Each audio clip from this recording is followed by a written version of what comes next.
Hi, I'm Gregory French. I'm an indie science fiction or speculative fiction writer, and I'm going to read out one of the short stories that I've written. I like writing things that are dystopian futures, just sort of extrapolating things that we see today and what they could be in the future. And here's one of them. I also have a Facebook site where you can get access to the written versions, and I also have a couple of books available as well. So here we go. The God Machine. She was desperate. She moved warily through the dirty, shaded city streets, trying not to make eye contact with the beggars and hawkers, concerned about her personal safety. It was late in the afternoon, and her husband would be returning home from whatever work he had found that day in a few hours. With one hand on her stomach, protective of her unborn child, she headed for a prayer booth. There was 1 month to go. Since it was her first baby, she was worried about giving birth and what kind of future the child would have in this world that had gone mad. How could they raise a child now when her husband had just lost his steady job? He was a good man, and she loved him a lot, but he had fallen on bad times. The corporation was making a stand against the unions, especially the one that he belonged to, on account that they were being so militant with their campaign for higher wages. Her husband could drive trucks, and when the union had found out that he was working as a driver, they pressured him into joining them. They said that they would protect him, and in return he had to pay them a percentage of his wages. Now he had been fired for being one of the drivers associated with the union.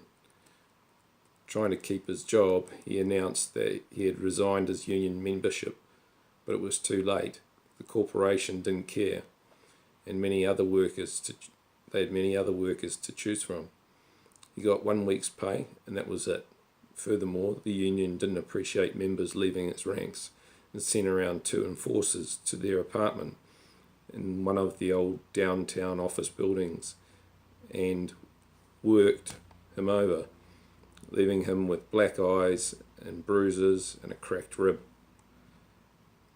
Out of work, all he could do was turn up each morning at the collection points and try to scramble onto a truck that came to collect labourers for whatever employer needed cheap labour that day.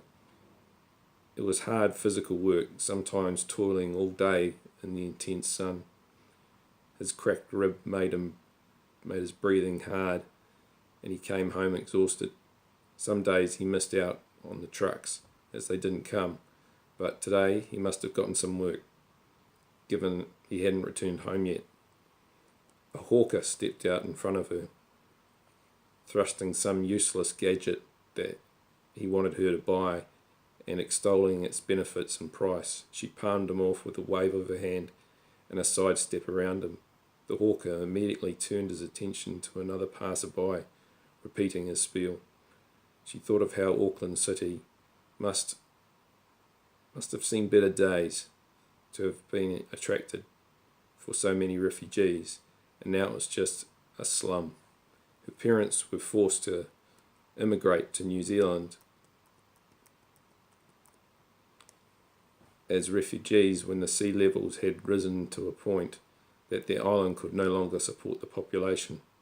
It had been a dangerous ordeal for them aboard a fishing boat converted for transporting desperate people from the islands. The captains of these ships ran the gauntlet of coast guards to deposit their cargo wherever they could get away with it. The trafficking of people was illegal, but there was plenty of captains greedy for fares.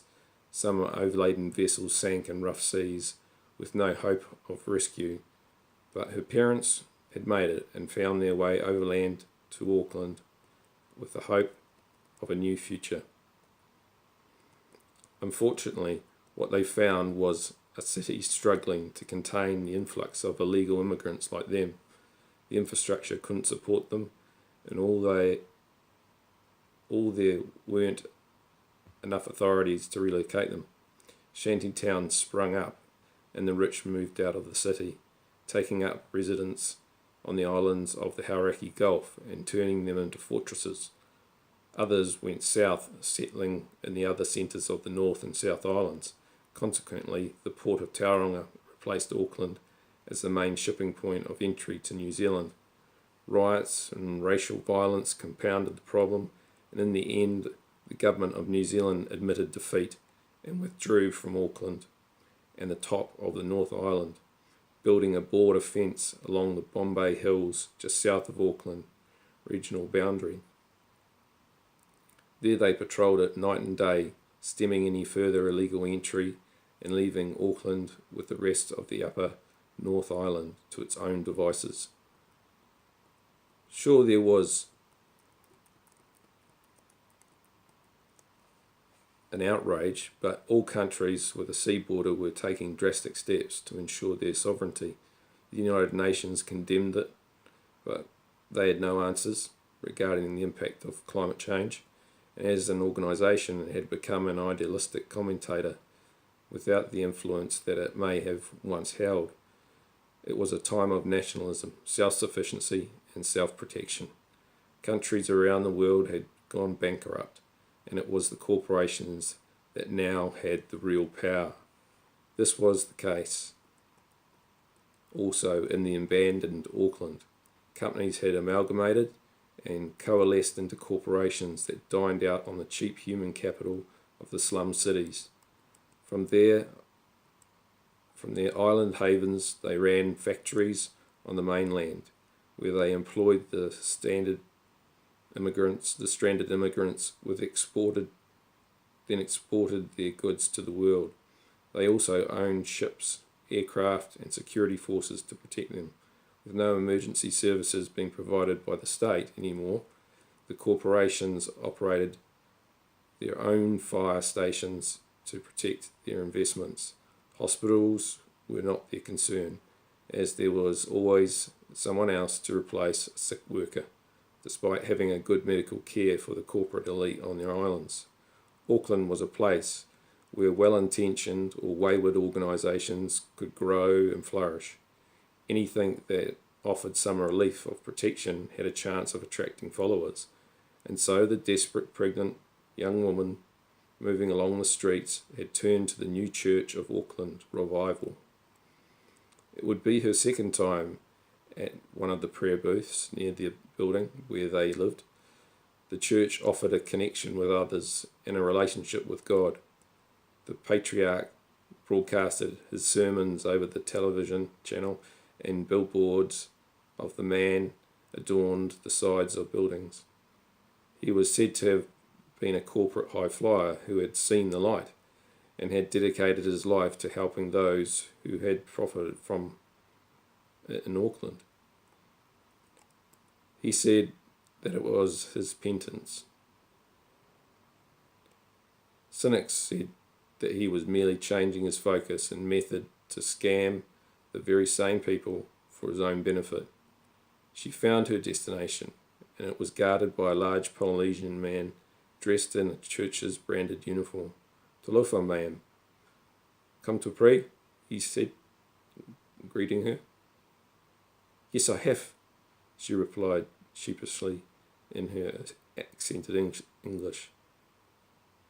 "Do you have the tithe?" She nodded.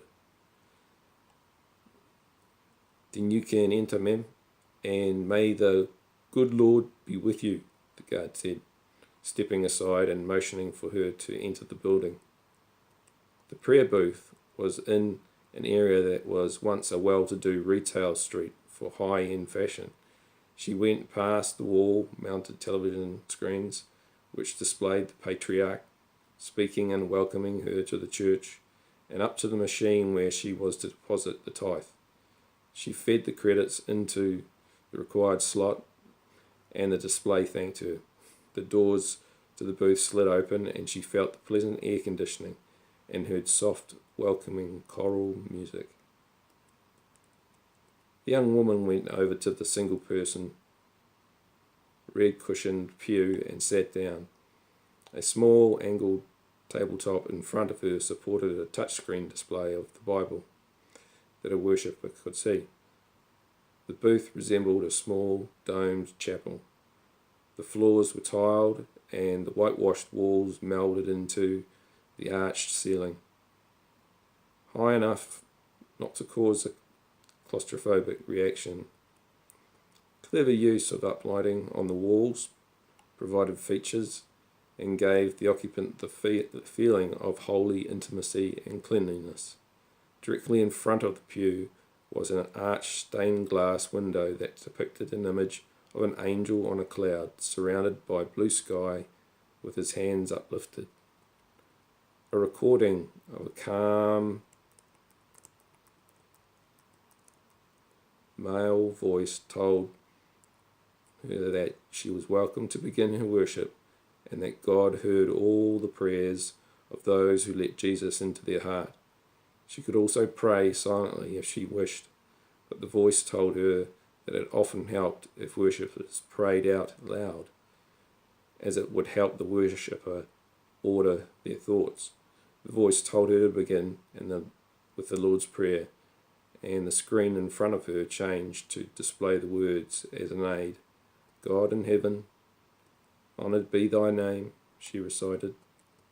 After completing the prayer, she began to talk to God, telling him of her situation, like she had done at the previous visit. She asked that her husband find steady work so that he could support them, and the child that would soon be born to be looked after and be safe and healthy. She told God how she was scared about birth and that she no longer had family to draw upon, as they had died in the outbreak of typhoid a few years ago. She asked for strength to carry on, and in return she would ensure that her child would know God and they would become church members. Little did she know that from the time that she entered the booth, she was being recorded. Data was being gathered about her appearance, the way she walked, the way she spoke. Also, the air conditioning emitted a vapour that contained a drug that allowed suggestions and subliminal messages to be implanted more easily into her subconscious mind. What the new Church of Auckland Revival had achieved was establishing a network of booths throughout the city. Each booth was effectively a sensor for a supercomputer housed at the church's headquarters, which stored information and made connections and links between different pieces of information to solve problems. The genius of this was based on the patriarch's belief that humans depend on each other and that God works through people. He took this percept and had the computer built for him, believing that God had given him the idea so that it was not a blasphemy. He was merely acting on God's call to him. So a worshipper praying out loud in a booth would be sending information that would be stored against the particular person in an electronic file that would be updated and fleshed out as more data came to hand. The computer would recognize the problems and requests that a worshipper prayed for and search for a person and a possible solution that involved other worshippers that were likely to interact with them and could possibly provide some assistance. People like work colleagues, friends, or others that simply lived in the same neighbourhood. When these people prayed in one of the church booths, they could be implanted with a suggestion to help that person who was in need. They would not be conscious of why they wanted to help a person, only that they felt happy to do so. The patriarch understood the workings of the brain, and the compassion centre happened to be adjacent to the feel-good centre. So when someone carries out an act of compassion or helps someone, the electrical activity in the compassion centre of the brain stimulates the adjacent parts to function as well, enhancing this reaction. The subliminal suggestions also told the worshipper that they would be happy when they carried out the task. Humans also tend to repeat activities that make them feel good, all of this resulting in the spread of the church in a more compassionate city, or at least that was the intention of the patriarch. When the woman had finished her praying, the recorded voice told her that she must now meditate quietly, listen to the music, and concentrate on her breathing for a few minutes before the doors would be opened and she could leave. Unknown to her, this was when the machine implanted its subliminal message. At the end of the meditation period, she left feeling relaxed, less worried, and she must remember to become a full member of the church. As she walked down the street back to her apartment, she wasn't bothered that the same hawker tried to sell her his gadget again, and she looked forward to seeing how her husband's day had gone when he returned home from work. She should also get him to help the Falu family on level 3 to fix the drafts in the kids' room, as that was probably the reason why they were always getting sick. So that's the end of that.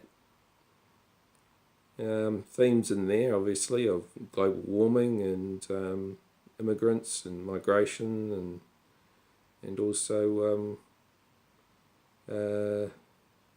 religious side as well, I guess, and the fact that could there be a computer that could act like a god for us, linking us together. I don't know, just a thought. Catch you later.